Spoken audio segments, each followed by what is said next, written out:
안전한 부자 되는 과정 11번째 수업을 진행하도록 하겠습니다. 예. 지난 시간에 했던 부분을 안내해 드리고요. 그다음에 또 시작하도록 하겠습니다. 지난 시간에 했던 게 어떤 거 했냐? 저희가 이제 우선 명도 관련해서도 얘기를 했고, 정말 돈을 어떻게 벌고 어떤 부분에 투자하는지에 대해서 안내해 드리고 설명드렸습니다. 그래서 명도가 무슨 법칙이 있는 건 아니지만 우리가 명도에 대해서 이런 것들이 이전의 사례들을 통해서 명도를 어떻게 하면 좀 더 유리하게 되는지에 대한 설명을 드렸고요. 상황에 맞게 최선을 다해서 대응하는데 명도를 어렵게 생각하지 마라. 명도를 어렵게 얘기하는 사람들은 누구다? 컨설턴트다. 왜? 그거를 통해서 돈을 벌기 위한 거다. 근데 우리가 컨설턴트를 시킬 게 아니라 나중에 무슨 협상을 한다? 이사비 협상을 하는데 이사비 협상이 과도하면 우리는 국가를 시키면 된다. 근데 이제 인도명령 신청할 때 6개월이 넘어가면 명도 대상이 되면 시간이 오래 끄니까 그 사람들을 명도할 때 최대한 3개월 안쪽으로는 해줘야 인도명령 대상을 명도 소송으로 가지 않는다는 거 유념하시라고 말씀드렸고요. 그리고 적정한 이사비는 평당 10만원도 실질적으로 평당 10만원이라고 얘기하는 건 우리가 명도하고 시간 끌고 하는 거 명도했을 때 사람을 고용하고 하면 5만원에서 7만원 정도 들거든요. 평당. 그런데 10만원이라고 한 3, 4만원 더 쳐주는 게 명도 인도명령 신청해가지고 그 사람을 내보내는 시간이 그 기간을 아끼기 때문에 어차피 법으로 가도 금액이 드니까 우리가 경매에서는 중개수수료가 안 된다고 생각하는데 그렇지 않고요. 경매를 개시하게 되면 법원에서 경매비용 빼잖아요. 그리고 우리가 낙찰받은 사람은 주택을 인도에 뭘 했던 간에 그 사람을 명도해야 되는 인도명령 해야 되는 비용이 중개수수료만큼 든다. 이렇게 계산하시면 훨씬 더 편하게 하실 수 있을 것 같습니다. 경매에 있어서 우리가 경매는 취득하는 거예요. 물건을 취득했을 때 가장 유리한 거는 싸게 취득하다는 것만 명심하시면 될 것 같아요. 그리고 돈 되는 입찰은 사실 간단한 것들은 우리가 공부를 이만큼 하는 이유가 어디 있을까요? 남들이 어려워하는 물건을 입찰을 해서 우리가 그거를 처리해서 얻어지는 수익이 크기 때문이잖아요. 그래서 뭐 경쟁이 높은 물건은 뭐 예를 들어 아파트가 요즘 거래가액이 감정가액이 몇 퍼센트일까요? 100%가 넘잖아요. 근데 감정가액이 시세에 거의 가깝게 들어가는데 또 취등록세 내고 그 물건을 우리가 팔려고 하면 시간이 훨씬 더 그만큼 길어지기 때문에 그런 물건은 들어가지 말라고 하는 게 아니라 관심은 갖되 떨어지는 거에 대해서 나는 내가 원하는 수익률까지는 쓸 수 있어요. 근데 난 떨어지는 거에 대해서 너무 부담스러워하지 마라. 아파트 받아서 판매하기가 좋기 때문에 아파트는 겨냥을 하되 어떤 아파트를 겨냥하냐? 아파트의 지분, 사건 번호가 오래된 거예요. 지분 들어오면 보통 공부 안 한 사람은 못 들어가잖아요. 유치권 있어도 못 들어가고. 제가 다음 시간에 유치권을 설명해주고 오늘 오늘 설명할 법정지상권이 가장 수익률이 좋은 방법입니다. 대신에 법정지상권이 상대방이 그러니까 건물을 가지고 있는 사람이 내 거를 사주지 않으면 오래 끌어요. 한 2년, 3년 이상 가기 때문에 좀 어려운 부분이 있지만 수익률은 가장 좋다는 거 다시 한번 강조드리고요. 아파트가 아니라 미래를 보고 투자하는다. 제가 지난 시간에 어디를 계속 강조를 했죠? 그러니까 싼데 부천 얘기 많이 했을 거예요. 부천하고 서울은 어디? 수색, 은평 이쪽. 거기가 왜 그러냐면 서울 25개 자치구 중에서 물론 도봉, 창동 이런 데도 전에는 더 쌌지만 은평이 실질적으로 굉장히 개발되어 있고 마포랑 가까움에도 불구하고 아직까지 시세가 저평가되어 있는 지역이 많아요. 그래서 그런 부분을 노리십사 얘기를 했고요. 부천은 상대적으로 서울에서 거의 인접지잖아요. 근데 인접지인데 부천 같은 경우는 소사도 싸고요. 역곡도 괜찮고 고강도 싸요. 물론 그 지역이 지금까지는 싼데 앞으로 비싸질 가능성이 있다. 그리고 어떤 거든 키맞추기를 하거든요. 광명처럼 부천도 서울과 인접되어 있기 때문에 광명 수준은 안 가지만 광명의 어깨 정도만 가도 지금보다는 많이 올라갈 개연성이 있으니 부천을 좀 봐라 얘기를 했고요. 미래가치를 보고 투자를 하는데 그냥 투자하는 게 아니라고 그랬죠. 부천의 인구가 몇 만인 줄 아세요? 80만이 넘어요. 물론 부천이 100만으로 넘어간다고 하면 굉장히 가치가 높겠지만 사실 지금 부천보다 비싸다고 하는 수원이나 화성이나 용인이나 이런 곳은 부천보다 훨씬 멀어요. 서울에서. 그런데도 그들이 그 정도 가치를 가지고 있다는 것 자체가 부천한테도 기회가 된다는 거예요.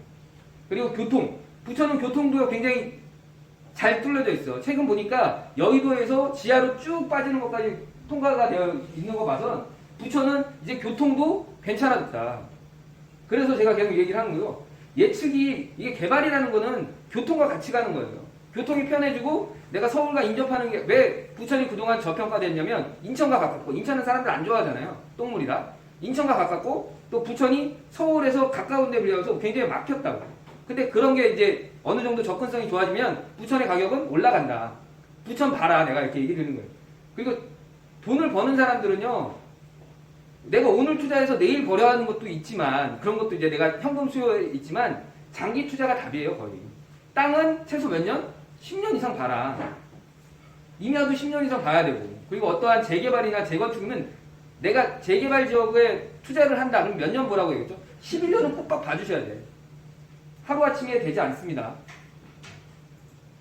그리고 돈 벌려면 욕심을 버리는 게 아니라 입찰할 때 내가 예를 들어 수용도 그렇고 내가 낙찰가가 딱 결정이 되어 있으면 항상 내가 욕심을 버려야 낙찰이 돼요. 그러니까 입찰을 할 때는 신중하게 내가 부르지만 내가 그 물건이 정말 탐나는 물건이라고 하게 되면 욕심을 좀 버려서 금액을 그러니까 내가 수익률을 계산하라고 얘기하잖아요.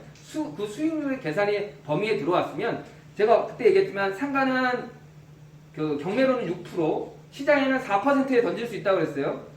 그 다음에 주택 같은 경우는 내가 수익률 5%, 그 다음 시장에는 3% 중후반에 던질 수 있으니 그 정도로 해가지고 내 수익률 맞춰가지고 들어가라. 그렇게 얘기했고요.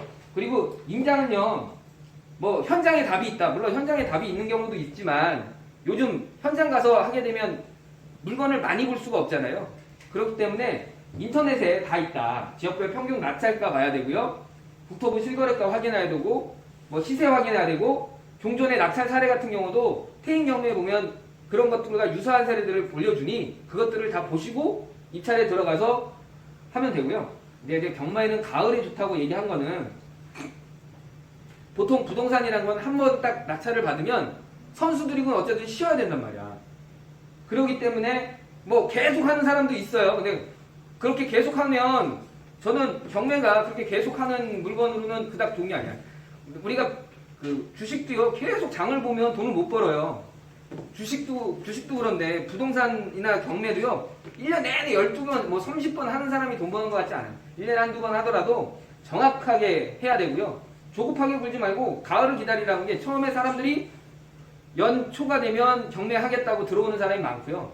그리고 시장에서는 가을, 그러니까 보통 봄, 여름, 가을에서 여름에서 물건이 나와서 가을에서 많이 하거든요. 그러니까 추석 전후가 좋으니까 지금부터 준비해가지고 그때 낙찰을 받으면 낙찰 확률도 좀 더 높아질 뿐만 아니라 감정가에서 많이 낮게 구할 수 있는 물건들이 있을 거다 이렇게 말씀을 드리는 겁니다. 그리고 토지 경매 주요는요. 토지 경매라는 게 아니라 이제 우리가 경매에 있어서 우리가 재개발, 재건축 아니라 재개발, 뭐 토지, 임야 이런 거 할 때는 항상 인구 서울과 가깝고 인구가 어떠냐. 서울은 비싸니까 인구, 그 다음에 인터넷으로 교통이 새로 바뀌거나 교통이 좋아지는 쪽을 노려야 된다고 얘기했고요. 개발축은 도시 기본계획은 어디서 나오죠? 우리가 서울시는 서울시 조례 보면 서울시 가면 도시 기본계획 확인원이 나와요. 그거 꼭 보시고 들어가고요. 용도 지역 같은 경우는 내가 토지 이용 계획 확인원을 보실 수가 있어야 돼요. 그리고 지목도 중요하고 도로는 인터넷으로 확인한 다음에 도로가 어떻게 되어 있는지 내가 투자하는 곳은 현장 답사에서 가장 중요한 게 도로예요. 도로. 토지 투자에 있어서도 도로가 답이니까 꼭 보시라고 얘기 드립니다. 그리고 재개발, 그러니까 나중에 재개발 투자할 때는 재개발은 향후에 아파트를 예상하는 투자잖아요.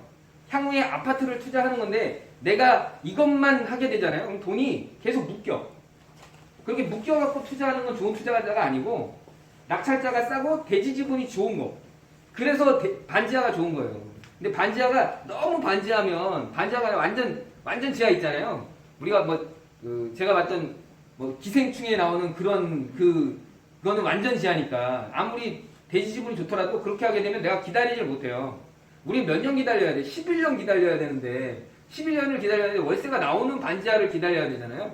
그렇기 때문에 1층 같은 반지하가 있어요. 그런 거 노리고 햇빛이 좀 들어와야 돼. 햇빛이 안 들어오는 데는 월세가 안 나옵니다.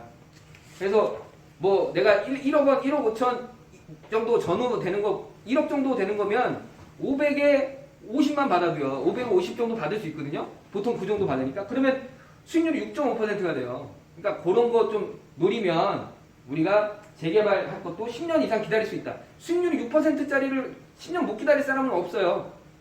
그러니 그런 물건을 좀 노리십사 말씀을 드리겠습니다. 제가 지난 시간 리뷰는 여기서 정리하도록 할게요.